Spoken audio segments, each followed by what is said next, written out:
You are listening to This Week in Guitar, where we discuss the latest and greatest guitar videos on the net. Brought to you by GuitarApp.com. Hey Brian, how are you doing this week? I'm doing great. I just ate a banana. Feeling good. How do you eat your banana? Do you peel from the stalk or from the bottom? I don't eat that many bananas, but when I do, I always peel from the stalk. Which is what everyone does, what I used to do. And then I watched a video about monkeys and they always peel from the end of the banana and then they hold it with the stalk, and it's just changed my life. Kind of like an ice cream. Exactly. So what have you been looking at this week? There's a great video from Mary Spender called The Music the FBI Tried to Stop. It's all about the background to parental advisory stickers on CDs. And I was aware of like bits and pieces of the story, but never had the full picture until now. In 1983, like a group of parents formed a committee to try and gain control over what music their children could access. And they're particularly scared of references to sex, violence, drugs, alcohol, that kind of stuff. And they compiled a list of 15 songs called the Filthy 15 to showcase their concerns. You probably know loads about this because of Frank Zappa, do you? I totally do, and I was waiting to make what has now become known as the obligatory Frank Zappa reference. Exactly, I'm setting you up. But the playlist is like songs from Prince, Motley Crue, AC/DC, Madonna, Cyndi Lauper. Twisted Sister. Twisted Sister, of course, yeah. The funniest one I remember from the Senate hearings was John Denver. He even spoke in the Senate hearings along with Dee Snyder and Frank Zappa, but continue. Yeah, so the group of parents were no ordinary people. They were actually like the wives of loads of politicians, Congress members. They went on to be known as the Washington Wives. I think Frank Zappa might have coined that, did he? I would say he probably did. They were spearheaded by Tipper Gore, Al Gore's wife. They were pressuring Congress and record labels to warn parents of the explicit nature of lyrics. And a Senate hearing was called, and I knew about this, but I didn't know the setup. A Senate hearing was called. Dee Snyder, John Denver, Frank Zappa were called in to represent the voice of the musician, I suppose. And I think Zappa saw it as like a slippery slope and a doorway to censorship legislation. John Denver just thought the whole thing was like an exercise in futility. He had a great quote. He said, "That which is denied becomes that which is most desired, and that which is hidden becomes that which is most interesting," which is exactly what ended up happening. Like we all took home our parental advisory CDs and hid them under our beds. Well, the precious children like me did anyway. Do you remember your first ever parental advisory album? I do. I bought an Eminem album. Oh, wow. That's showing my age right there. My first parental advisory album was Use Your Illusion 2 from Guns N' Roses. And I still remember the song on it that caused so much controversy, which was Get in the Ring. But you know what they did on the Use Your Illusion album cover? They were forced to put the parental advisory sticker on it. And they ended up putting another sticker on it themselves saying, "This album contains lyrics some people may find offensive. They can feck off and buy something from the New Age section." But anyway, classic. The star of the show is definitely Dee Snyder of Twisted Sister. Like he came into the hearing with a massive hair, tight jeans, vest, and snakeskin boots. Everyone sniggering at him. And he totally knew that Congress had completely underestimated him. And he sits down and he's talking about it later. I read another interview with him. He purposefully like put his speech in his back pocket, all crumpled up, and taking it out like a little schoolboy in front of all the people in their suits. And then he starts talking, and he's completely eloquent. He's a married Christian. He's talking about the fact he doesn't do any drugs or booze, and he tears them apart point by point. I think Tipper Gore was on record, like I think she had explained the lyrics to one of his songs were about rape, bondage, and like sadomasochism. And then Dee Snyder just let her know it was about a band member's trip to the dentist, and the only rape, bondage, and sadomasochism was in her head. And you can't help if she has a dirty mind. Yeah, I remember Dee came in deliberately looking kind of underwhelming and just being so articulate. Yeah. He comes across as such a really nice guy. Frank, on the other hand, came in a suit, but he took it very seriously as well. And I think the fact that we only have the sticker is due to those freedom fighters, really, because what they really wanted was a censorship system like the movie censorship system at the time. So absolute credit to everybody involved in that. At one point, Walmart were demanding clean versions of all the albums for their shelves. And there was a pushback from other bands like Rage Against the Machine at Lollapalooza. They refused to play. They stood on the stage for 15 minutes, like completely naked with duct tape over their mouths. But the whole thing was like born out of fear of the unknown. Ancient Greece, the fear goes back that far. Like there's quotes from Plato about the violence in Greek tragedies and their effects on kids, and Aristotle as well. And like in the 50s, there was this exact thing happened with comic books. There was a movement from parents to ban comic books, and they ended up having to go through some sort of censorship system for like 20 years. The comics had to be approved and then sent back to the illustrators to replace certain things. I think Texas banned like Bob Dylan songs because they couldn't make out what he was saying. Louie Louie by the Kingsmen. Louie Louie. That was like targeted by censors because the lyrics were so unintelligible. They didn't know what they were talking about in the song, so they just assumed it was something negative. The FBI investigated for 2 years, but in reality, they were just like woefully under-rehearsed. I don't think he'd finished the lyrics or something, and that's the only reason you can't really hear what they're singing about. But yeah, it's thoroughly entertaining. I'd recommend watching all of Dee Snyder's testimony and his back and forth with Al Gore, and Frank Zappa was great as well. Yeah. Side note: Dee Snyder is actually on Cameo. If anybody wants a happy birthday message from him, I might have to go for that myself. So just a little piece of news, less a video and more a piece of news. You mentioned Rage Against the Machine there. They are going to be inducted into the Rock and Roll Hall of Fame this year. They've been nominated a few times, but this year they're actually going in. But controversy in the world of rock and metal, because Iron Maiden were also up for induction, but they didn't get the nomination, despite the fact that there was a fan poll and Iron Maiden did come in the top 5 to be inducted and Rage Against the Machine didn't.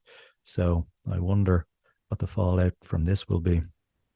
But do we care? Does anyone care about the Hall of Fame? Do bands care? I don't really understand it. I don't know. I still think it's a nice little piece of pageantry year on year. See who goes in. Who decides on who goes in? Is there a list somewhere? There's a list of nominees every year, and there is some panel. I'd imagine it's probably not dissimilar to the Oscars of music. This year as well, Kate Bush is being nominated. Or no, she's being inducted, actually, not just nominated. Yeah, the ceremonies are always great with loads of people doing covers of their songs and things like that. The Led Zeppelin one was brilliant. Heart. I remember a pretty bad one a few years ago. I think it was when AC/DC were getting inducted and Steven Tyler from Aerosmith came on stage and tried to do You Shook Me All Night Long with them. And if I'm remembering this correctly, I think there was quite a lot of lyric fluffing, but it was always fun. I mean, they still managed to pull it back and make it a spectacle. Of course. Segue. I am a big fan of the whole world of guitar building and restoration and renovation, and it's one of my favorite categories on Guitar App. I watched a Burls Art video this week. Have you seen any of the Burls Art videos? The guy who builds guitars out of things you wouldn't think of building guitars out of. Is he the guy with all the tattoos? I don't know about him specifically having tattoos. No, then it's not the guy I'm thinking of. But he's the guy, most famously, I think the video that really blew up was when he made a guitar out of pencils, little wooden colored pencils. And I would urge everybody to check out his channel. Everything is a creative work of art. But this week he was building a lapsteel guitar out of RadioShack silver dollars. I think he had like a couple of hundred of these kind of collectible RadioShack silver dollars, and he melted them down and cast them in a frame and created a lapsteel guitar. So he's really gone beyond even wood at this stage. Yeah, you mentioned the pencil guitar. I just knew that thumbnail has to have so many views. I just looked it up. 33 million views. There you go. That's the way to do it. Yeah, that guy's great. We actually get to see a lot of data on YouTube creators here in Guitar App, and the Burls Art channel is particularly interesting because it takes so long to make the videos. There's fewer videos on the channel than there might be on some of the other creators who release weekly or monthly. And his views to number of videos ratio is higher than any other guitar related channel on YouTube. Wow. I think the fact that it's such a niche would help that as well. Well, funnily enough, I think there's actually a wider audience for that than you might think. And that's the general creator builder audience. So there'd be, like, for example, Adam Savage from Mythbusters. He's got a really cool channel as well, where he just does these 1-day builds. And it doesn't really matter what he's building. I'm watching it. And Burls Art, I imagine there are people who don't necessarily play guitar, but they're interested in the process and the tooling and the craft and the unique ways of doing things. Because obviously, you know, this Burls Art guy, he had never smelted down coins before and cast metal. So I think the creator community just loves that stuff. I mean, I'm not a furniture maker, but I used to be addicted to this show on Discovery called The New Yankee Workshop. A guy called Norm Abram from Boston or Massachusetts somewhere, and he just used to go around looking at period furniture pieces, taking the measurements and then building replicas of them. And I just watched this stuff all day long. Is that before or after Ancient Aliens took over the airwaves? That was when, yeah, History Channel and Discovery Channel were fact related and less factortainment. What did they call that? Edutainment. It's an edutainment channel now. So that was pre-Shark Week then? That was pre-Shark Week. Yeah. And Greatest Catch. I was watching a Tomo video, you know, Tomo Fujita from Japan. Oh, yeah. Yeah, he's one of the most prolific YouTubers. Every time you go on any platform, well, anytime I go on any platform, the algorithm's showing me one of his videos first. He's a Berklee teacher. He's been teaching there for like probably 30 years now. And he just started posting on YouTube. No dramatic setup or anything, just sticking the phone down in front of him on his lap, like playing the guitar. And he's been jamming with his students and putting up videos for years. And this video is a discussion with one of his ex-students that he keeps in contact with. And they're talking about a bunch of things. They started off talking about being burned out on guitar while working in the guitar business, which is kind of refreshing to hear from him, because if you ever go onto one of his videos, he's replying to every single comment. I just thought he was some sort of a machine, but it's nice to know he's a human being. Like, he's on every platform, but he hates TikTok. He's talking about how much he hates TikTok, but he just does it. The people on TikTok, I think some like really high percentage of them don't use any other platforms, like 60+%. So he has a presence on there. But he was just contrasting that with 30 years ago or 40 years ago when he first arrived in Boston from Japan. He had one guitar on his back, like a suitcase, pre-internet. All he knew about Boston was pictures he'd seen in magazines or what he'd been told. And now, like, you could walk through the streets on Google Maps. Speaking of like being burnt out on music, I'd always thought my dream job would be to write music. But then when I'm burned out, I write music. Imagine like you're doing your dream job and you end up like hating what you love. Like, I think that's a real thing. I'm really curious how people deal with that. It's funny you should mention that, because if I'm remembering correctly, Steve Albini, who produced most famously, I suppose, was it the second Nirvana album, In Utero? But yeah, and of course, Steve has his own band, Shellac, of which I'm a fan of, and you came to see with me recently.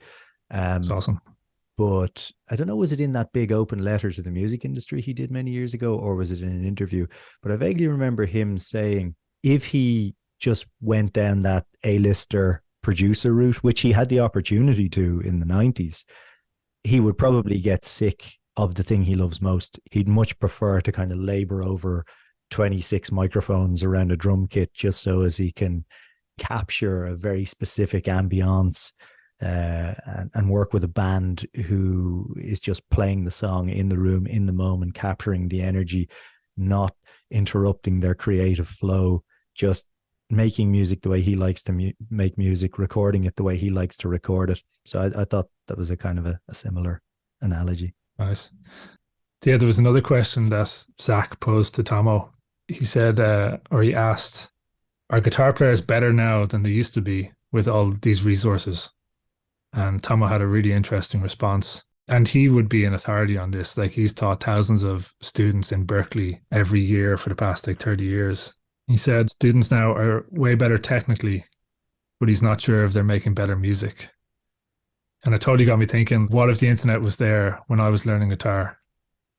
I used to read books all the time when I was a kid.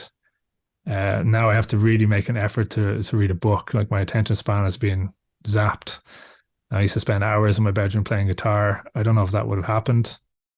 And I also think learning through stumbling in the dark is a better way to learn. If you are curious about something and then are presented with the answer straight away, I think it's way harder to internalize something than if you just are trying out things, trial and error for years. Like, when I was a kid, I used to put on Thin Lizzy records and Jimi Hendrix records, and I'd have my guitar plugged in to a horrible sounding amp, I'm sure, and I'd be just noodling, and I'd noticed that some notes would sound good over what the song was playing, and then over like the course of a year or 2 years noodling around, I realized that this shape sounded good over all of these songs if you just moved it up and down. And I convinced myself that I had invented the pentatonic scale.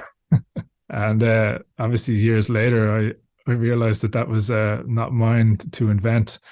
But I think putting names to things way later on that you kind of figure out yourself can really like help you internalize things. Like, to me, I kind of figured out the modes, and I just had my own names for them. Like, Lydian was the floaty Steve Vai one.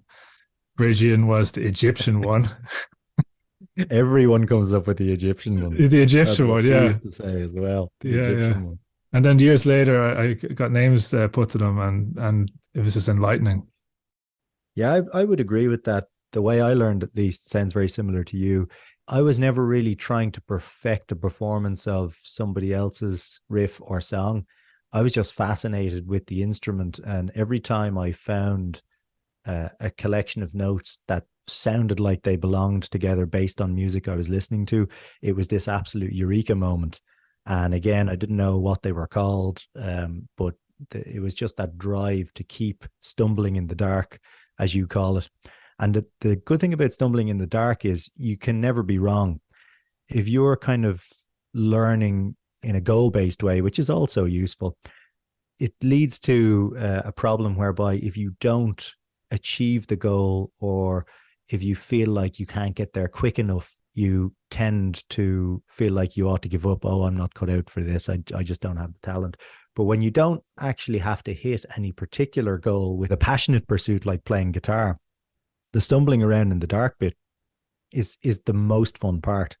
Like, I bet there are guitar players out there who probably think they've been stumbling around in the dark for 20 years. They're ashamed or don't feel like they're real guitar players because they don't know the names of what they play, or because they never achieved a certain goal or grade. But to me, the whole thing about playing any instrument is deriving satisfaction from it, sitting down and feeling happy with the prospect of having just spent 2 hours noodling. You don't have to reach any level. You don't have to progress at any rate. It's all just about, do you enjoy having the instrument in your hand? Yeah. And let your inspiration take you wherever it's going to take you. That's my philosophy on it.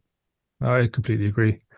But it is interesting. I find that there's two types of guitar players. The guitar player who, like us, just jumps straight into creating like I learned like 4 songs and then didn't learn another song for like 20 years. I just started noodling. And then there's the guitar players who just completely go into the learning songs mode, and they just get really proficient at playing other people's songs. I think there's probably a healthy balance in between both of those, but I'm definitely on the one end of that spectrum. Another little news flash.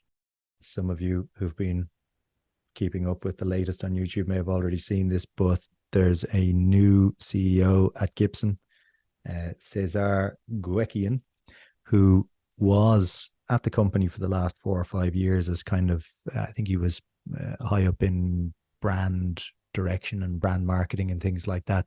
But JC Curley has stepped down and Cesar has taken his place. So be interesting to see what direction Gibson goes in now. JC seems to have done a great job in resurrecting the new Gibson after it had some troubles a few years ago, and it divested a lot of the other brands it had bought up at the time. They owned Tascam, I think, at one point, and they owned Cakewalk, and they owned what else did they own? They owned a bunch of stuff. But yeah, it seems like they've just focused on guitar for the last couple of years and gotten back to what they do best. So exciting times. Let's see where that leads. Speaking of shifting roles, I wasn't aware that Dave Wiener was out of the Steve Vai band, were you? I wasn't. There's a video from the new guitar player that came up this week. His name's Dante Frisiello. Might be pronouncing that incorrectly. The video was my first show with Steve Vai, brackets, I almost got fired. So I had to click on it, obviously. Oh, why did he almost get fired? Well, firstly, like, I was blown away that Dave Wiener had been out of the band. He'd probably been there playing for 30 years now. I found a video from 5 months back on Dave Wiener's channel where he sat down with Steve Vai to announce the news together that he was moving on. He just said like he needed to choose his own adventure and just try something new. He'd put in the time, and it was such a lovely way for them to wrap it up with that video. And then the great thing is Dave Wiener is the person who found his replacement. And then in the video, he introduces Dante Frisiello. He looks like a young Steve Vai. He's an ex-lawyer turned rock star. And his video, like documenting his first show with Steve Vai, it was just a kind of a nightmare gig where everything went wrong. Like, he has a slot in the show for his solo. Just as he hits his pedal for turning on the overdrive or whatever, his whole rig went down. And then Steve Vai had to come back on stage and like keep the crowd entertained for like 5 minutes, and they almost skipped his segment in the set, and then he got it set up again. But I just thought it was a lovely way to wrap up that story with Dave Wiener. They all seem like such a strong family in that crew, and I just thought it was lovely. Excellent. Can't wait to see that lineup. I'm sure they'll tour here soon. On that note, Brian, I think we'll wrap it up. So, as usual, if you like this video, please hit like, subscribe. We're also on Spotify and Google Podcasts and a few other places as well now, if you'd prefer to listen to us yammer on a different platform. And until next week, when we fill you in on the crazy world of guitar yet again, see you then. Ta-ta.